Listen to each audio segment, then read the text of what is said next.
Hey guys, how's it going? And welcome to the showdown between the Beastmen led by the Chaos Cow and the Empire, who's going to be led by a General of the Empire atop a mighty Imperial Griffin. So without further ado, let's jump right into this match and have some fun. So up here in Vanguard, you guys can see there already is a bit of a cockfight. I do have a group of Centaurs with great weapons, as well as Poison Hounds, who are actually being harassed by some of these Pistoliers. So definitely some good skirmishing units from my opponent here. And I do really think that Pistoliers, if they do have a niche matchup, it's really going to be against the Beastmen. They're pretty fast with 90 speed.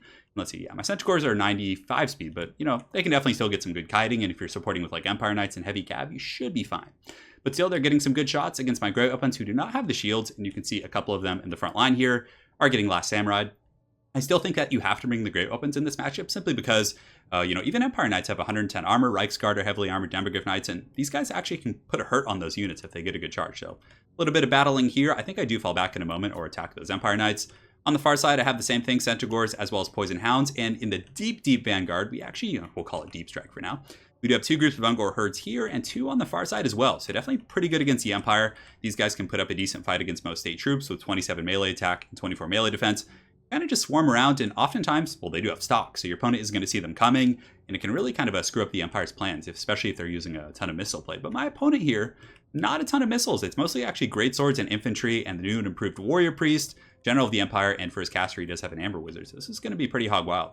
In the front line, I do have Gore Herds with shields, and then in the middle, I do have the Blackhorns Ravagers, which are the Regiment of Renown, and these guys are really cool. Great stats, 47 melee defense, 36 melee attack, and against the Empire, I mean, yeah, AP is a little bit helpful against like great swords and stuff, but most Empire armies are going to be like halberds, spears, as well as, well, you don't see flagellants too much anymore, but there are a couple back here. So armor piercing isn't super important, and you can usually make up with it with Morkur, as well as like Abrasion with shadows and other stuff like that.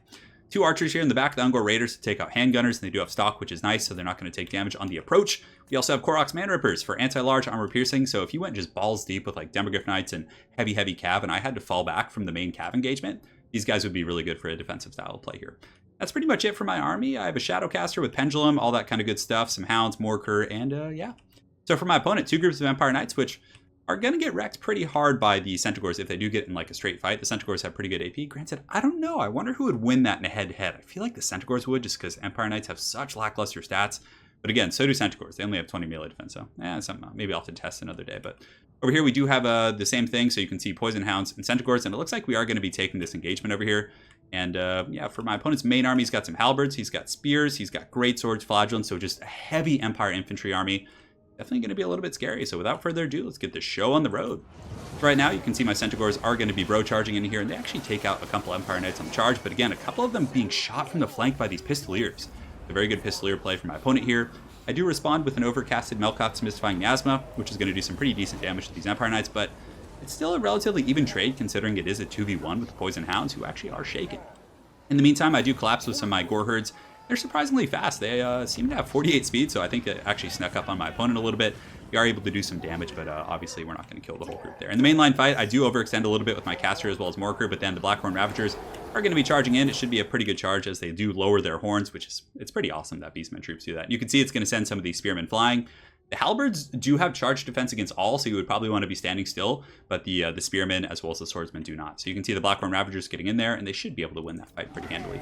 In the main line here, the Bray Shaman is going to be fighting the General of the Empire, and he actually does terrify me and does a ton of damage, but Morkur does engage over here, and the Warrior Priest is giving a ton of great stats, but with the Shadow Gave kind of summoning Chaos Spawn and other stuff, we should be okay. On the far side, we do collapse on the Centaurs. Well, our Centaurs do collapse on these Empire Knights, and we get some pretty good damage in. And the rest of the Bray Herd is collapsing now. So the Ungors are going to be here. I can use them to kind of collapse on these Flagellants, which are actually trading very evenly with the Gore Herds. So I wonder who's actually going to win that. So we got 56 models. Yeah, it's a pretty close fight, but I think in the end, the Gore Herds will win. Granted, they might break just from like raw damage, so hard to say. In the back here, the Chaos Spawn, even though they're not like great against most Empire troops, they're still going to apply the negative 14 leadership bonus of attacking these troops. I'm going to just slam them in here in just a moment. They're going to start cleaving these greatswords. The General of the Empire, though, fighting in the middle, he was able to chase off my caster, who I think rallied. I'm not sure where it went. You know, it's somewhere around here. Yeah, you can see it ran out. It actually ran in a good direction. It ran back towards Morkur, so it'll be back in just a moment.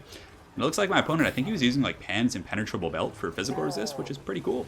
In the back, I was able to tie up his Spearmen and other troops with my my Ungor Herds that did come in the Deep Vanguard. And over here, we have a very good situation. You can see that my Warhounds, as well as my Centaurs, were able to catch those Pistoliers.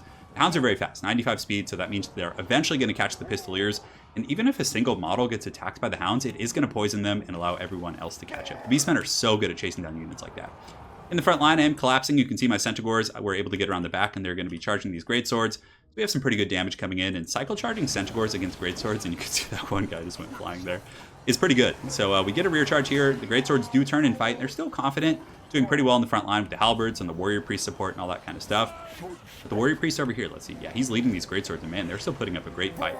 But the general of the Empire does get a pretty good engagement here on my Brave Shaman, and actually breaks him, so I was really hoping that my Brave Shaman was like, oh man, don't run out in the open here, just kind of retreat slowly so I could cover you a little bit, because if he ran out in the open, like, quickly, this guy could just turn around and snipe him out, which is a little bit trouble. So I am providing some overwatch with the Ungor Raiders. It's not the best damage, but we're doing what we can.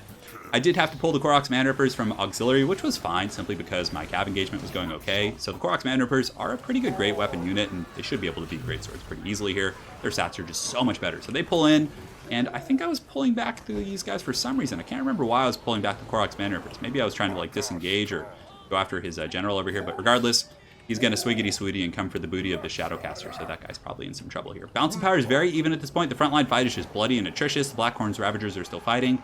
Pretty good little cab charge from these Empire Knights who did come in and collapse this formation of Ungors. We're doing their best, but the Blackhorn Ravagers with their high melee defense, really MVPs. I mean, they took a pounding from the General of the Empire and a lot of these other units, and they're holding pretty strong.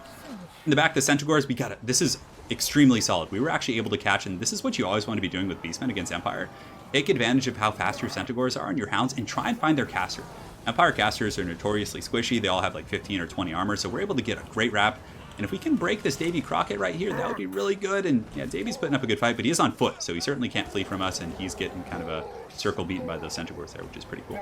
In the meantime, my opponent did get my Shadowcaster, but I think he actually rallied, and I had some Poison Hounds that I don't think my opponent wanted to get poisoned on the ground, but he probably should have finished off that Shadowcaster. I think that was a bit of a mistake.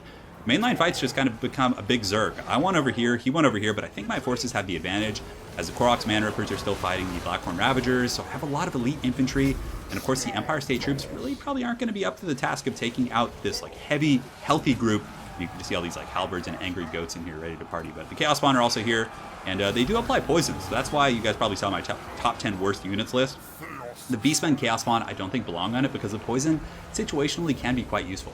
Over here, my Raiders providing some overwatch. We actually do take out those greatswords right there. The Warrior Priest is fleeing with 32 HP, so he put up a good fight, but ultimately he kind of got whooped on there. The Ungor Herds, like I said, are pretty good against state troops. Like, if you can just tie up some spearmen, they'll win over a long, atrocious trade, and that takes away your opponent's spearmen support in the back line, which is usually, you know, very helpful against the Centaurs and the Hounds and stuff like that. So this is a pretty good one. Definitely proud of these little these Pan's Labyrinth monsters here.